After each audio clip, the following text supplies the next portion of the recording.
Hello, আসসালামু আলাইকুম। চলেন আজকে আপনাদের সবার প্রিয় একটা রেসিপি নিয়ে হাজির হলাম। আর সেটা হলো টাকি মাছ ভর্তা।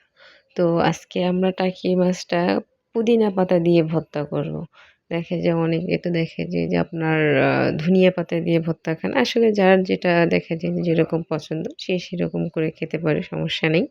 তো আজকে আমরা পুদিনা পাতা দিয়ে ভর্তা করে দেখাবো। তো ১ম এ আমরা টাকি মাছগুলোকে লবণ দিয়ে ভালোভাবে পরিষ্কার করে ধুয়ে নিয়েছি। আসলে সময় থাকার মানে সময় না থাকার কারণে টাকি মাছগুলো দেখা যায় ভালোভাবে ঘষা হয়নি। ভালোভাবে ঘষলে কালো উপরের কালো ইয়াগুলো উঠে যায়।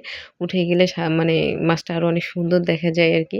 আচ্ছা যাই হোক ১ম এ আমরা ওগুলাকে লাল করে ভেজে নিয়েছি। ভেজে নিয়ে দেখা যায় যে এগুলার আমরা কাঁটাগুলা বেছে নিচ্ছি। বেছে নেওয়ার পরে এগুলাকে আমরা উম লাল করে আরেকটু ভেজে নেব। আর পেঁয়াজ, রসুন, আদা ওগুলো তো আগে ভেজে নিয়েছি। ওগুলার সাথে মাছগুলাকে আবার একটু পুনরায় দেখা যায় যে একটু লাল করে ভেজে নেব।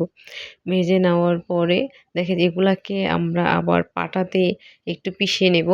পিষে নেওয়ার পরে পুদিনা পাতা দেখা যায় পুদিনা পাতাগুলোও আমরা একইভাবে পাটাতে বেটে নেব। নেওয়ার পরে আমরা এগুলাকে মাখিয়ে নেব। আর ধনেপাতা দিয়েও আপনারা এরকম করেই খেতে পারেন। দেখা যায় যে ধনেপাতাগুলো কুচি, কুচি করে কেটে দেখা যায় পরে ভর্তার ভেতরে দিয়ে এগুলো এমনি হাত দিয়ে মাখায়ে নিলেই দেখা যায় যে হয়ে যাবে সুন্দর।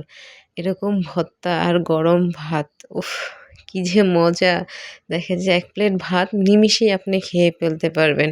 এরকম মজা। তো আপনারাও ট্রাই করে দেখতে পারেন। আল্লাহ হাফেজ।